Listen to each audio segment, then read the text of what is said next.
آپ کو پیارے مصطفیٰ کا فرمان سنا، پھر میرے رب کا قرآن بتاؤ کہ مردے سنتے ہیں یا نہیں سنتے۔ صحیح بخاری کی حدیث ہے کہ غزوہ بدر کے بعد جب غزوہ بدر کا اختتام ہوا تو میرے اور آپ کے حضور مصطفیٰ جان رحمت آپ کفار کی لاشوں کے پاس تشریف لائے اور کفار کی لاشوں کو مخاطب کرتے ہوئے فرمایا کہ میرے رب نے میرے ساتھ جو وعدہ فرمایا تھا وہ تو سچا نکلا ہے۔ توجہ ہے آپ کی؟ میرے رب نے میرے ساتھ جو وعدہ فرمایا تھا وہ تو سچا نکلا ہے، جو میرے رب نے تمہارے ساتھ وعدہ فرمایا تھا کیا وہ بھی سچا نکلا ہے؟ پاس کر کے حضرت عمر بن خطاب رضی اللہ تعالیٰ عنہ، توجہ ہے نا آپ کی؟ آپ توجہ میری طرف رکھا کریں۔ پاس کرتے حضرت فاروق اعظم مراد مصطفیٰ، جس کے سینے میں ٹھنڈ پڑی ہے زور سے بولے سبحان اللہ۔ حضرت عمر بن خطاب پاس کرتے اس کے یا رسول اللہ صلی اللہ علیہ وسلم یہ تو مردے ہیں، یہ آپ کی بات کو سن رہے ہیں، سبحان اللہ، کیا یہ آپ کی بات کو سن رہے ہیں؟ یہ تو مردے ہیں۔ صحیح بخاری کی حدیث ہے، لوگ بخاری کرتے ہیں، بخاری کی رٹ لگاتے ہیں، صحیح بخاری کی حدیث ہے۔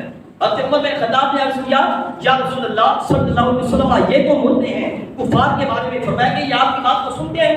میرے حضور نے فرمایا، سنیے کیا فرمایا، آپ اپنی سے فرمایا ما انتم باسمع لما اقول منهم، میرے حضور نے فرمایا عمر تم بھی میری بات کو اتنا ہی سن سکتے جتنا یہ سن رہے ہیں، سبحان اللہ۔ کفار کے مردوں میں میرے حضور نے فرمایا کہ جتنا میری بات کو یہ سن رہے ہیں تم بھی نہیں سن سکتے۔ بھلا بتائیے جب کفار کے مردوں کی سماعت کا عالم یہ ہے تو مومنین کے مردوں کی سماعت کیسی؟ سبحان اللہ۔ حضرت ابراہیم علیہ السلام نے ایک مرتبہ اپنے اطمینان قلب کے لیے رب ذوالجلال کی بارگاہ میں عرض کیا ربی ارنی کیف تحیی الموتى، اے میرے رب مجھے دکھا کہ تو مردوں کو کیسے زندہ کرے گا۔ رب ذوالجلال نے حکم دیا کہ اے ابراہیم 4 پرندے پکڑو، اور جو ہے نا آپ کی 4 پرندے پکڑو، ان کو ذبح کرو، ان کا گوشت آپس میں ملا دو، ان کے 4 حصے فرما دو، 4 حصے کر کے سامنے پہاڑ پہ رکھ دو، الگ الگ جگہ پہ 4 حصوں کو رکھ دو، پھر اپنی جگہ پہ واپس آ جاؤ اور پھر ان کو اپنی طرف بلانا تو وہ جو مردہ پرندے ہیں جن کا گوشت آپس میں ملایا بھی جا چکا ہے وہ زندہ ہو کے تمہارے پاس دوڑتے ہوئے آ جائیں۔ سبحان اللہ۔ پھر ایسا ہی ہوا، ابراہیم علیہ السلام نے 4 پرندے لیے، ان کو ذبح کیا، سارا الگ کر دیے، ان کے گوشت کا قیمہ بنا دیا، قیمہ بنا کے ان کو مکس بھی فرما دیا، ملا بھی دیا، پھر اس مکس شدہ گوشت جو تھا وہ قیمہ اس کے 4 حصے کر دیے، 4 حصے کر کے الگ الگ رکھ کے پھر ان کو بلایا۔ جب اللہ کے نبی نے بلایا تو وہ مردہ پرندے جن کا گوشت بھی ہو چکا تھا، قیمہ بھی ہو چکا تھا، آپس میں مل بھی چکا تھا، تو دوڑتے ہوئے آپ کے پاس آ گئے۔ سبحان اللہ۔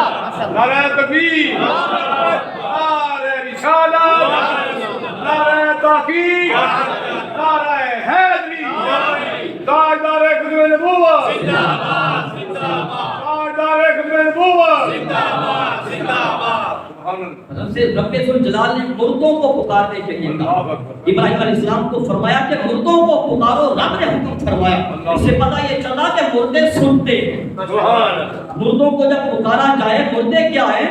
جب یہ مردے سنتے ہیں تو وہ اللہ کے پیارے بندے، وہ محبوبان خدا جو رب کی بارگاہ سے حیات ابدی لے کے زندہ ہو گئے ہیں، ان کی حیات کا عالم کیا ہوگا، ان کی سماعت کا عالم کیا ہوگا۔